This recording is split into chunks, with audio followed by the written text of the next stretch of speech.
Hi there, welcome back to Apatros Review. In this episode, The Amazing Transparent Man, directed by Edgar G. Ulmer in the year 1960. Hi there, welcome back to Apatros Review, your guide to the wild world of science fiction, action, and horror cinema with me, your host, Mila Sepka. If you want to spell my name, just look at the channel name. Now, in this episode, we take a look at a bit of a, it's a bit of a lowly regarded film, and a victim of MST3K, The Amazing Transparent Man. Now, this film actually came out on the 24th of February 1960 in the US in Los Angeles, and then around the USA in July 1960, then New York City on the 29th of March 1961. Now, this film has been in the public domain for more than 50 years, and public domain prints, identified with a checker tone, the end title card and piano tune, are available in various public domain multipacks, such as the Australian Sci-Fi Classics Box Set from Palace Entertainment that was on sale briefly during the mid-2000s, and the Mill Creek Pure Terror box set.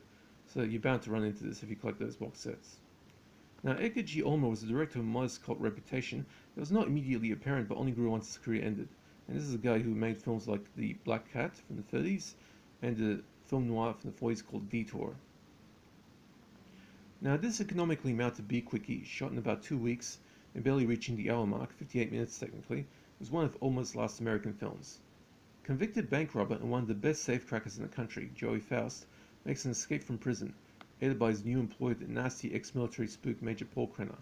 With his pet mad scientist Dr. Peter Ulof in his employ, along with a hard-drinking mole and a hired hand armed with a lever-action rifle, who does Winchesters, Krenner needs Faust to be the subject of his pet project, a machine that uses a special type of radiation to literally turn people invisible. And by the way, the science in this film is a little hokey. Faust seems hostile to the idea initially, but quickly realizes its advantage, and after becoming invisible, blackmails Krenner into paying him more money for his services, agrees to steal a radioactive material X-13, which proves to be a cakewalk, and then head on to robbing banks. His success at robbing the local bank turns into something of a semi-farcical situation, when his body develops a tolerance for the ray's effects, and he starts becoming invisible again. Also concerning is that because they used X-13 for the invisibility treatment, he has suffered radiation poisoning and is going to die within a few days, a month at best. So what's an invisible man dying from radiation sickness do? Well, he's going to use his remaining moments of life on Earth to stop Krenner's plans of using the ray to create an invisible army of spies and save Ulof and his young daughter from the maniacal Krenner. The climax literally goes out with a bang, a mushroom cloud bang. Now, The Amazing Transparent Man is a film with a low reputation. As I said, it was also an MST3K victim. But after watching this, I would have to go ahead and call this a fun little B-Quickie that at least takes a pragmatic approach to being invisible. You see, most of these Invisible Man movies take the wrong motivation for the Invisible Men. They go on maniacal plans of world conquest or right their wrongs by getting their revenge on people. Personally, I'd use the power of invisibility just to go out there and play a shitload of pranks on anyone. Now, some of you out there would also use the power to commit crimes, from robbing banks to shoplifting to sneaking to women in the shower block and playing peeping Tom all day. Personally, I actually once spent a whole day inside the cinema. I stuck in there in the morning and stayed there up until night time. I snuck from screen to screen, watched about half a dozen movies, including watching Dawn of the Dead, the Zack Snyder remake, twice. This is 17 years ago. If I was invisible, I could go into any cinema and spend days on end watching any movie I like, without getting caught or even having to bother with this ridiculous coronavirus signing shit. The film, at its core, has a guy who's essentially a career criminal getting wrapped into conducting a robbery and quickly realizing that his new powers and able to do his life's work a whole lot easier and more fun. But after finding out the price he has to pay for his power, he ends up having to make a choice right or wrong. The Amazing Transparent Man is also a case study for the need to implement a universal code of ethics for the scientific community. For far too long, people have used science, which doesn't naturally operate within any particular moral rules, unlike medical science, which at least has a doctor swearing oath to protect lives and not do any harm, for making deadly inventions that have the potential to destroy the human race, or to pervert science by using it to lie on their behalf, for making false predictions about environmental catastrophe in order to create a dangerous new world order. This film makes a very good case for the scientific code of ethics, where scientists should not use their research to destroy mankind or to use for political activism, especially any activism that is meant to enslave mankind. We already have doctors swearing the Hippocratic oath to do no harm to their patients, and the time is right for the world scientists to do the same. And of course, in recent years, we've had examples of both, with the rise in this climate activism, which pretty much, you've heard of fake news, well, there's plenty of fake science going out there. And also with the coronavirus. Now, for decades, most people thought that nuclear weapons will be the thing to end mankind, but in reality, it turns out to be biological weaponry that will end. Because at least with nuclear weapons, they're not It's not like a nuclear war would nuke everywhere on the planet. There's still places that are going to survive. At least if you can build an underground bunker and survive, you can do that. But biological weapons, it's very difficult to escape those. As we've seen in the past 2 years, with at least 4 million people dying from this virus.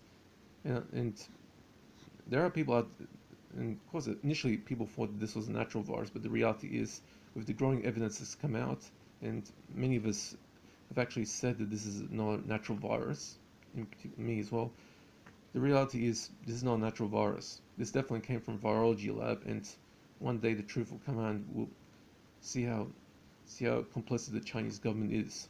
Anyway. Now, I'm not saying we need to restrict the powers of science, but at least a universal code of ethics will prevent the wrong people from hijacking science to bring forth lies for their propaganda, and also prevent deadly new weapons from being made that have potential to destroy our species. Now, in addition to being a good reminder of scientific ethics, The Amazing Transparent Man is a reasonably decent thriller, and at the economic runtime of 58 minutes, this film has absolutely no time for dicking around. Every scene is shot without any filler, and has just enough time to propel the story forward to the next scene, so it's very efficient as well. The visual effects are frightfully basic but acceptable within the confines of the story. Acting is also done by professionals who don't make any mistakes, and there's even a little subtle humour thrown in to avoid looking all doom and gloom. Faust's first action after turning invisible is to give his female accomplice a kiss. This may be a cheap film, but one is an execution that transcends the limited budget and has an important lesson to be learned. And also that fourth wall breaking final moment where Olaf just turns to the camera and asks, "What would you do?" about ethics of the situation.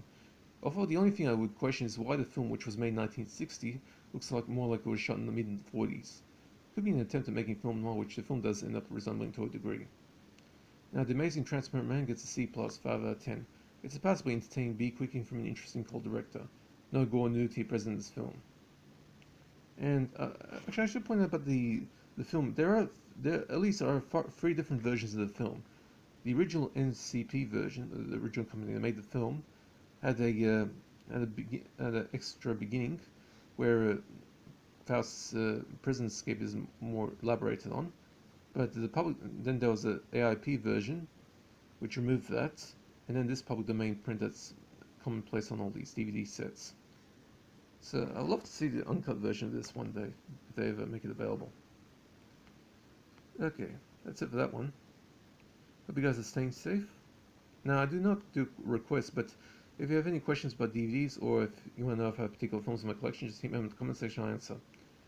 Hope you guys are staying safe, take it easy, and that's it for this review. See ya.